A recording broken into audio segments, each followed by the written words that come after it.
ஏன்னா ரெண்டு விஷயம் இருக்கும், பேரண்டல் டினையல், பேரண்டல் அக்செப்டன்ஸ். நான் ஒரு இன்ஜினியர், நான் ஒரு டாக்டர், என் குழந்தைலாம் எப்படி, how can this happen அப்படின்னு சொல்ற ஒரு concept. Learning is never writing, reading. Learning is always processing over auditory also. No doubt. என்னன்னா வந்து இப்போ ஸ்க்ரீன் லேர்னிங் ஆப் வந்து it's free of cost, it's no paid இது. And then how you make money out of DLearners? So this is basically a freemium னு சொல்லுவாங்க. So DLearner, we are a hybrid. So Blink Foundation is a non-profit.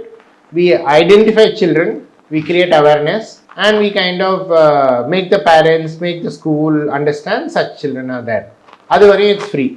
When it is giving intervention, when the classes should happen and everything, that will be for the for-profit. So that time parents pay us, school pay us for our content, which is now made in something called VAKT, Visual, Auditory, Kinesthetic and Tactile.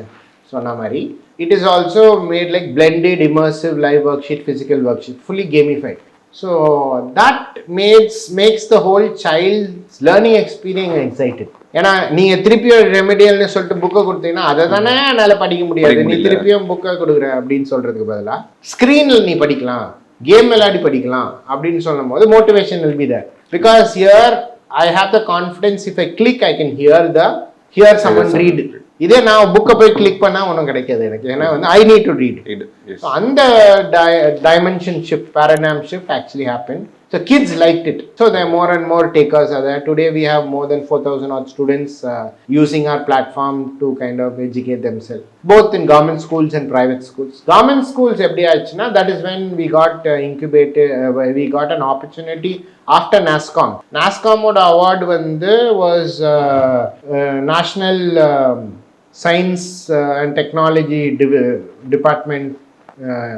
Then we had Microsoft, then we had Accenture.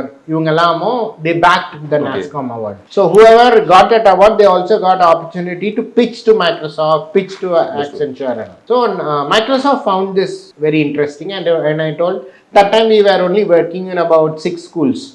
40-50 students irupanga platform la. So why can't we actually do the same program in government schools also? அப்படின்னு ஆரம்பிக்க, they funded as a CSR activity. So they through their CSR. So that is now we are pan India in about 6 states. We have actually reached to close to 100 plus schools. Great. And capacitating children within government schools. So how this works is, the parent, child is sitting in their own school in front of a computer. The teacher is from a urban setting. Because remedial எஜுகேட்டர்ஸ்னு சொல்கிறது வந்து ஒரு வில்லேஜில் இருக்க மாட்டாங்க, அவங்கெல்லாம் urban செட்டிங்ஸில் தான் இருப்பாங்க. அர்பன்னா ஒரு சிட்டியில் தான் இருப்பாங்க. ஸோ இல்லை பெங்களூர், சென்னை, ஹைதராபாத் அப்படிலாம் இருப்பாங்க. தவிர நீங்கள் வந்து கோயம்புத்தூரில் போய் பார்த்தாங்களும் கஷ்டமாக இருக்கும் கண்டுபிடிக்கிறதுக்கு. ஸோ அந்த மாதிரி வந்து why can't we have this online learning அப்படின்னு சொல்லும் போது, ஆன்லைன் ஐடென்டிஃபிகேஷனே முடியாது, ஆன்லைன் லேர்னிங் எப்படின்னு சொல்லும் போது த ஃபஸ்ட்டு அதான் சொல்கிறேன்ல, why can't it happen, why not. அந்த வை நாட் கேள்வி வந்து first we broke in identifying the children. ஆன்லைனில் ஐடென்டிஃபை பண்ணலாம் அப்படின்னு. ஏன்னா இது வந்து ஒரு கிளினிக்கல் செட்டிங்லேருந்து ஆன்லைனில் அட்ரிஸ்க் சில்ட்ரன் ஐடென்டிஃபை பண்ணலாம், சர்டிஃபை பண்ண முடியாது, அட்லீஸ்ட் ஐடென்டிஃபை பண்ணலாம். Why can't online education be possible? So teacher will be sitting in front of a camera, a video call, student will sit. We created DLearners platform wherein it is gamified, teacher can share, student can interact in the game itself, learn and make it very fun.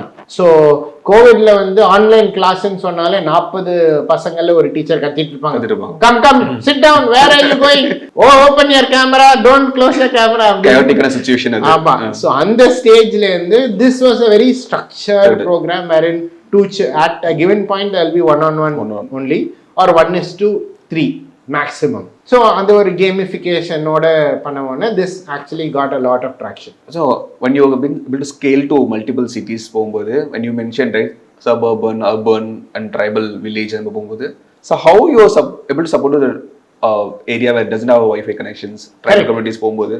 So இங்க வந்து what actually happened in government schools-ல வந்து we wrote to Microsoft.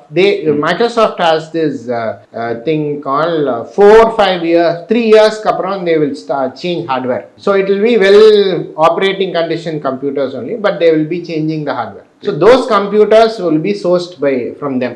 refurbish பண்ணிட்டு அந்த பிளேசஸ்ல வந்து we will give them computers. Okay. And we will kind of nearest ஏதாவது ஒரு bandwidth provider இருப்பாங்க. Okay. Broadband provider அவங்கள வச்சு இன்டர்நெட் இது கனெக்ட் பண்ணிட்டு இல்லைன்னா வந்து மொபைல் ஹாட்ஸ்பாட் கனெக்ட் பண்ணிட்டு that's how we started. So then with this empowerment the teacher இப்போ இந்த கவர்மெண்ட் ஸ்கூல்ல போயிட்டு நீங்க வந்து இதெல்லாம் யூஸ் பண்ணி சொல்லித்தாங்க அப்படின்னு சொன்னா அவ்வளவுதான். கண்டிப்பா டீச்சர் வந்து சரி என்ன சொல்லுவாங்க இதையும் நான் பண்ணணுமா அப்படின்னு. ஏன்னா டீச்சரை தான் வந்து எலெக்ஷன் டியூட்டிக்கு அனுப்புறாங்க, டீச்சரை தான் வந்து எல்லா சர்வேக்கு அனுப்புறாங்க, எல்லாத்துக்கும் அனுப்புறாங்க, இதையும் பண்ணணும் அப்படிமா அப்படின்னு இருக்கும். ஸோ அப்படி இருக்கும் போது தென் வி தாட் ஓகே நீங்க ஐடென்டிஃபை பண்ணா போதும், டீச்சிங் வந்து நாங்க பண்ணுவோம் அப்படின்னு சொன்னோம்னா மோர் டீச்சர்ஸ் ஹாப்பி டு வாலண்டியர் ஆயிட்டாங்க. ஏன்னா வந்து அது அவங்க வேலை இல்லைன்னு ஒரு இது கான்ஃபிடன்ஸ் வந்த ஒன்று. That is when we started a teacher from urban setting, children from rural area connect. Only one thing what we did is we localized the whole thing. So the teacher க்கு மலையாளம் தெரியணும்னா student Malayalam இருந்தா டீச்சருக்கு மலையாளம் தெரியணும், தமிழ் தெரிஞ்சா தமிழ் தெரியணும். We were in Chhattisgarh, we were in Telangana. We started teaching them remedials. So the next move was okay இந்த இங்கிலீஷ்லாம் நல்லா சொல்லி தராங்க, நல்லா இம்ப்ரூவ் ஆகுறாங்க, சப்ஜெக்டும் சொல்லித்தாங்க. So maths எல்லாம் மலைட் சப்ஜெக்ட் எல்லா சப்ஜெக்டும் சொல்லித்தாங்க. From the beginning itself that was the case. அப்புறம் லாங்குவேஜும் சொல்லித்தாங்க அப்படின்னு சொல்லும் போது AI மூலியமா வந்து mind map quiz, mind map converting into short game, short making them into why what W questions சொல்லுவாங்க அந்த மாதிரி. where when so where when what who அப்படின்னு மைண்ட் மேப் வந்து plot, main characters, area, what is the conclusion, what is the beginning point. so அத மாதிரி வந்து ஒரு structured mind map and all. That is what is subject based remedial அப்படினு we built it now. So now we have actually from this year we are rolling out that. Great. Wherein every subject can be put into our platform and that can be converted into a digestible small units of learning. So we call this atoms of learning. குட்டி குட்டி atoms வந்து அது build ஆயிடும். So அது வந்து what will happen, the consuming that will actually be more easier for any child. So complex ஆன விஷயத்தை break down பண்ணி simple ஆன ஃபார்ம்ல கொடுக்க போறோம். So it is we call this as a curb cut effect in so. Okay. So curb cut effect எப்படின்னா வந்து before we were only focusing on the dyslexic children. But ஆனா identifying the dyslexic children will be நிறைய stigma இருக்கும், நிறைய differentiation இருக்கும். ஏன்னா வந்து அதே ஸ்கூல்ல இந்த பசங்களை மட்டும் புல் பண்ணி கூப்பிடுறது அதெல்லாம் பண்ணும்போது still there was stigma. Why? Because இவங்களை மட்டும் கூப்பிடுறாங்க அப்படின்னு. So then why can't we actually, because structured remedial programs is not only going to be useful for dyslexic children, it can be useful for all children. Anyone. So that is what is the curb cut effect. So where here what actually happens is for example நீங்க ஒரு steps இருக்கும்போது சைடுல வந்து ஒரு ரயில் இருக்கும். So அந்த ரயில்ல வந்து வீல் சேர் மட்டும் தான் போகணும்னு இல்லை, நீங்க கூட போகலாம், நீங்க ஏதாவது தூக்கிட்டு வரும்போது அங்க இருந்து இறங்கலாம், இல்ல அதை ஸ்லைட் பண்ணி விடலாம், நிறைய பாசிபிலிட்டிஸ், நிறைய பெனிஃபிட்ஸ் இருக்கும். ஸோ திஸ் இஸ் பேசிக்கலி ஒரு side benefit for a main use case. So இதே தான் யூஸ் கேஸ் ஃபார் டிஸ்லெக்சிக் சில்ட்ரனுக்கு இந்த சப்ஜெக்ட் பேஸ்ட் ரெமடியலை வந்து எல்லாருக்குமே கொடுக்கலாம். அது கொடுக்கும் போது what happens is we call it as a telemetric data gathering. So it is a longitudinal data of every action of the child. So that way we'll identify how many children are having, like if you are able to read well and all those things, na நீங்க வந்து read மட்டும் தான் பண்ணுவீங்க. அந்த read பட்டனை நீங்க வந்து like அந்த ப்ளே பட்டனை நீங்க வந்து கிளிக்கே பண்ண மாட்டீங்க. ஏன்னா you are reading it and you are learning it. So அதே எனக்கு டிஸ்லெக்சிக் இருக்குன்னா நான் ரீட் பண்ணுறதுக்கு டிஃபிகல்ட்டிங்க, ரீட் அதுன்னு பண்ணுவோம். So that will actually make an individual understand, okay இந்த occurrence is there, then there are how many times the child is actually attempting to do so. இந்த மாதிரி எல்லா combined data வச்சு we are going to have a neural twin. So அந்த learning பேட்டர்னை வந்து இந்த neural twin will start learning and giving a longitudinal data to identify, okay, this child does not have dyslexia, this child has ESL na English to be second language. ஏன்னா எங்களோட டூல்ல வந்து அந்த language இங்கிலீஷை வந்து தமிழாக்கமும் இருக்கு, இங்கிலீஷை வந்து ஹிந்தியும் டிரான்ஸ்லேட் பண்றதுக்கும். ஸோ அப்போ வந்து எல்லாத்தையுமே அவங்க டிரான்ஸ்லேட் பண்ணிக்கிட்டே இருக்காங்க அப்படின்னா they are more understanding in the native language. So which means that they have no learning difficulty or learning disability, they only have ESL. English to be second language. அதனால தான் அந்த ப்ராப்ளம் இருக்கும். So அந்த differentiate பண்ணிட்டு இதெல்லாம் கொடுத்தாலும் நம்ம டிஃபிகல்ட்டாக இருக்குது, அதுக்கப்புறம் இதெல்லாம் மாஸ்டர் பண்ணுறதுக்கு நிறைய டைம் ஆகுது. இவங்க வந்து will be identified as children having neurodiversity. So this will be a certified thing. Why? Because if you are wanting to do an assessment for yourself to be dyslexic அப்படின்னா ஒரு 3.5 hours 4 hours assessment நடக்கும், which means that you need to go to a clinical setting, you need to pay for it or you need to wait for it. ஏன்னா ஃப்ரீயாக இருக்கும் போது wait பண்ணோம், பே பண்ணும் போது அதிகமாக காசு இருக்கும். ஸோ இது ரெண்டுத்துலேயும் இல்லாமல் நீ படிக்கும் போதே வந்து இந்த டேட்டாவை கேதர் பண்ண முடியும் போது what actually happens is stigma free identification happens. Moreover இந்த டீலர்னர்ஸ்ல வந்து what is the most challenging part? Explaining the concept வந்து ஒரு இன்வெஸ்டருக்கு சொல்றது கஷ்டமா இருக்குமா, ஒரு ஸ்கூலுக்கு எக்ஸ்பிளைன் பண்ணுறது டஃப்பான ஏரியாவா, இல்லை ஒரு பேரண்ட்க்கு வந்து எக்ஸ்பிளைன் பண்ணுறது சேலஞ்சிங்காக இருக்குமா? What is the most challenging part? You should be a solution provider. ஏன் கேட்குறேன்னா வந்து டிஸ்லிக்ஷன் அந்த கான்செப்டே வந்து லாஸ்ட் 15 இயர்ஸில் இருக்கும்போது people don't have much awareness. So first you have to aware them, then tell okay what is the impact going to be happen, அப்புறம் solution கொடுக்க முடியும். ஸோ அந்த டைம் பீரியடில் early of 2010 அந்த மாதிரி இருக்கும்போது people doesn't have much awareness and the problem was exist. அப்படி இருக்கும்போது இதை எக்ஸ்பிளைன் பண்ணும்போது where is challenging part, whether investor or school like first problem வந்து பேரண்ட். இன்வெஸ்டர் வந்து you can say lifetime value is high. ஒரு child வந்து உங்ககிட்ட வந்தால் அந்த சைல்டு வந்து 15 வருஷத்துக்கு போக மாட்டாங்க.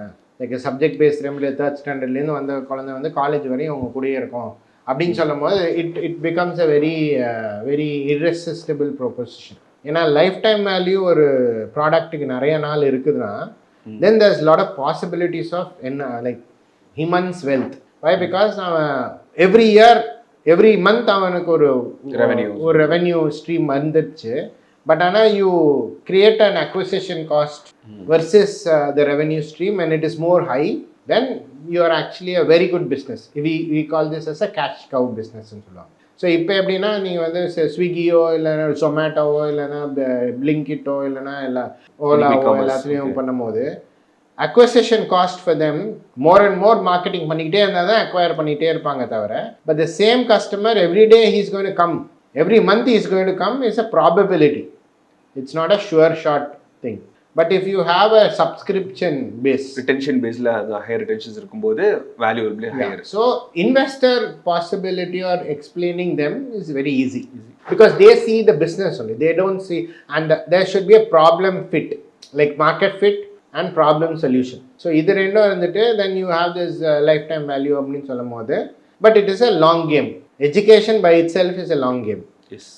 அதில் பார்க்கும்போது இந்த progress of the child if it is there only the child will be the product will go big. So அந்த ப்ராக்ரஸ் ஆஃப் த சைல்டு வந்து years together only the child should be. So நாங்கள் எங்களோட tech journey started in 2021, 2020 எண்ட்லேருந்து 2021. So now our tech journey is about 6 years only. But our as an institution we have existed 11 years. But ஆனால் the first 5 years was brick and mortar. அப்புறம் pivot எடுத்து we created. So the pivot again I would say is a dyslexic thinking skill ன்னு சொல்லலாம். எல்லாரும் முடியாது அவ்வளோதான் முடிஞ்சிடுச்சுன்னு சொல்லும் போது இல்லை வை நாட் அப்படின்னு ஆன்லைனில் பண்ணோம். ஏன் வந்து ஆன்லைனில் டீச் பண்ண முடியாதான்னு சொல்லி வை நாட் அதான் கேமிஃபிகேஷன் பண்ணி பிளாட்ஃபார்ம் மூலியமாக டீச் பண்ணோம். இப்போ வந்து சப்ஜெக்ட்லாம் எப்படி சொல்லி தர முடியும்? ரெமிடியல் எஜுகேஷனில் எல்லா சப்ஜெக்டும் வேறு வேறு இருக்குமே, ஒரு ஸ்கூலும் வேறு வேறு போர்டே, வை நாட் அப்படின்னு சொல்லி தான் we change to subject based remedial. Then why can the child can be identify in the process of learning itself, not distinguished assessment tool மூலியமாக பண்ணாமல் அப்படின்னு சொல்கிறது தான் இந்த வை நாட்னு வருது.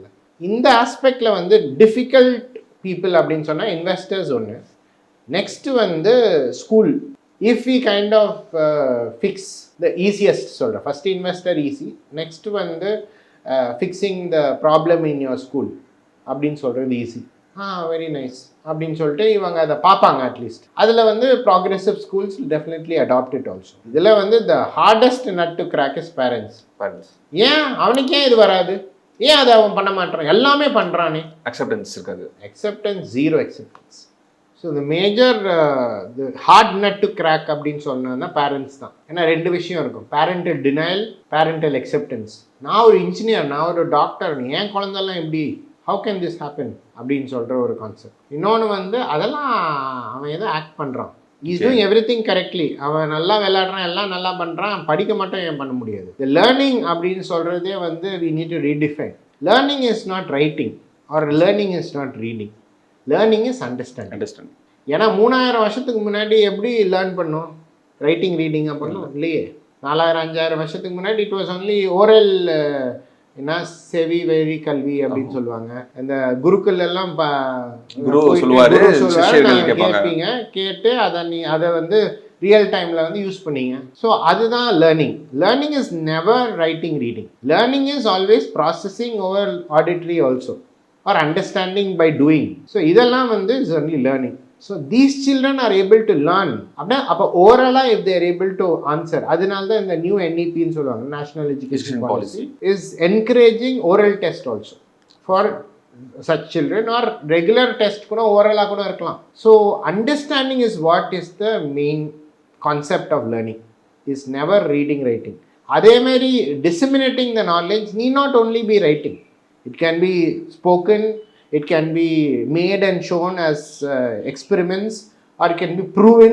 Can be multiple forms are there today. So அந்த aimல வந்து when we get into school and say that this child is not reading writing, the child can orally tell அப்படின்னு சொன்னா parent வந்து ஏன் எழுதக்கூடாது, ஏன் எழுத மாட்டான், ஏன் இங்கிலீஷ் படிக்க முடியுது, தமிழ் ஏன் படிக்க முடியாது, இதெல்லாம் அவங்களோட கேள்வி தான். That is the most hardest phase. So இன்னொரு விஷயம் நான் பர்சனலாக அண்டர்ஸ்டாண்ட் பண்ணது சரி, மற்றவங்க சொல்லி கேட்டது, லாங்குவேஜ் அண்டர்ஸ்டாண்ட் பண்ணும்போது வந்து Tamil is be more toughest for டிஸ்லெக்சியாவோ இல்லாட்டி லேர்னிங் டிசபிலிட்டிஸ்க்கு கிட்டுக்கு வந்து தமிழ் ரொம்ப கஷ்டம்னு சொல்கிறாங்களே, அது உண்மையா? ஸோ லாங்குவேஜ் அண்டர்ஸ்டாண்டிங் அப்படின்னு சொல்கிறது வந்து மதர் டங்கில் வந்து புரியறது ரொம்ப ஈஸி. ஆனால் என்ன இஷ்யூனா, அந்த எக்ஸ்போஷர் ஆஃப் லாங்குவேஜ்னு இருக்குல்ல, நம்மளோட எல்லா ஸ்கூல்லையும் இப்போ ஃபுல்லாக இங்கிலீஷ் இங்கிலீஷ் இங்கிலீஷ், நிறையா இங்கிலீஷ் வார்த்தை நிறையா நம்ம சொல்கிறோம். இப்போ தமிழில் பேசுகிறதே கூட நிறைய இங்கிலீஷ் வார்த்தை யூஸ் பண்ணுறோம். ஸோ அதனால வந்து இந்த அண்டர்ஸ்டாண்டிங் இங்கிலீஷில் இருந்துட்டு தமிழில் எழுதணும்னா கஷ்டமாக இருக்குது. இல்லை நான் சொன்ன அந்த ஸ்ட்ரக்சர் ஆஃப் லெட்டரிங்ஸ்லுமே தமிழ் வந்து நிறைய வார்த்தைகள், பட் ஆனால் அதில் ஒரு நல்ல விதம் இருக்குது. ஏன்னா வந்து இங்கிலீஷில் வந்து it's very complicated language.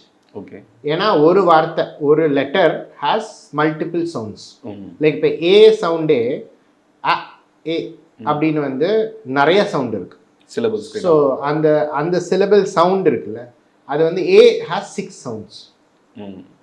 So இதே வந்து தமிழில் அப்படி இல்லை. தமிழில் டெடிகேட்டட் வேர்டுக்கு டெடிகேட்டட் சவுண்ட் இருக்குது, உயிர் மேல் மெய் எழுத்து, அதனால நிறைய வார்த்தைகள் இருக்குது. ஸோ அதனால அதை மெமரைஸ் பண்ணுறதோ அது டீகோட் பண்ணுறது கஷ்டம். ஸோ டீகோட் அப்படின்னு சொல்லும் போது syllabification, you need to syllabificate the content அப்படின்னு இருக்கும்போது என்ன சொல்கிறது, கிளாசிக்கல் லாங்குவேஜ்னு சொல்கிறது தமிழில் தான் கிளாசிக்கல், அதிலெல்லாம் ஈஸியாக பண்ண முடியுது. பட் த பாயிண்ட் இஸ் அதை டீகோட் பண்ணி அதை எழுதுறதுக்கு வந்து நிறைய வேர்ட்ஸ் இருக்கிறதுனால அது காம்ப்ளெக்ஸ் ஆகிடுச்சு. So I C is 2 different ways. ஓகேங்களா, ஒவ்வொரு போர்டு எக்ஸாமோட ரிசல்ட் வரும்போது 100% பார்த்தீங்கன்னா நம்ம அச்சீவ் பண்ண முடியல, இல்லை 96, 94 மாதிரி ஒரு க்ரோத் ரேட் காமிச்சிட்டே இருக்கும் every year.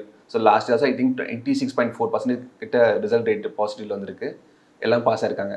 So rest of the students இருக்காங்க 6% இல்லை 7.3% வந்து or they has been marked or labelled as learning disability இருக்க ஸ்டூடெண்ட்டாக தான் மார்க் பண்ணுவாங்களா, இல்லை how it will be? So it can also be learning children having learning disability, or it can also be children who are having learning disability figured out a hack to complete their 20 mark 40 mark வந்து pass ஆகிறவங்களும் இருக்காங்க.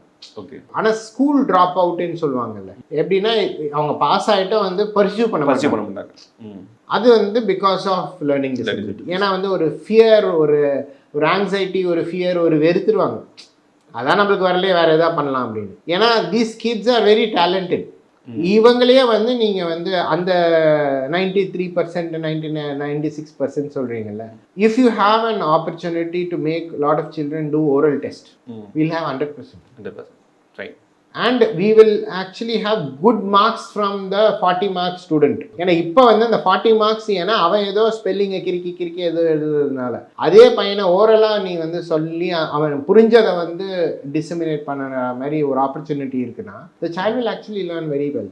இப்போ நான் கூட இப்போ 2 masters வாங்கிட்டு இப்போ நான் வந்து PhDன்னு சொல்கிறது கூட இந்த 2 மாஸ்டர்ஸோ அண்டர் கிராஜுவேஷனில் எனக்கு ஸ்கிரைப் இருந்ததுனால தான் அதெல்லாம் நான் பண்ணேன், அச்சீவ் பண்ண முடிஞ்சிச்சு. இதே நானே எழுதி பண்ணணும்னா பண்ணியிருக்கலாம், ஆனால் கஷ்டம். So but the point is it's a Gamble. உங்கள் நாலேஜை இம்ப்ரூவ் பண்ணுறதுக்கு நீ எழுதி தான் இம்ப்ரூவ் பண்ணணும் ப்ரூவ் பண்ணணும்னு இல்லை, சொல்லி கூட ப்ரூவ் பண்ணலாம். ஸோ அதுதான் வந்து I am also wanting to push this world. School drop out அப்படின்னு இருக்கிறது வந்து மெயினாகவே வந்து it will be a point wherein if this children are able to have other ways and mediums of evaluations, the whole world will change. How things happened meeting Mr. Kalam? We made Dr. Kalam also one of our experts answering questions. Steve Jobs சொல்ற மாதிரி joining the dots is always from the reverse, okay, not from the forward. இப்போ dyslexia வந்து இப்போ இன்னைக்கு ஒரு deficit skill, reading writing வராத பசங்க. நான் என்ன நரேட்டிவ் மாற்றலான்னு இருக்கிறேன்னா, அந்த deficit is now going to be a skill called dyslexic thinking skills. இதே மாதிரியான இன்ஸ்பைரிங் ஸ்டோரி உங்ககிட்ட இருக்கு, உங்களோட ஜேர்னி நிறைய என்டர்பிரனர்ஸை இன்ஸ்பைரிங் பண்ணணும்னு நீங்கள் நம்புனீங்கன்னா ஸ்கில் தெரியுற இமெயிலுக்கு உங்களோட டீட்டெயில்ஸ் அனுப்புங்க. உங்களோட ஸ்டோரியை நாங்கள் ஷேர் பண்ணுறோம்.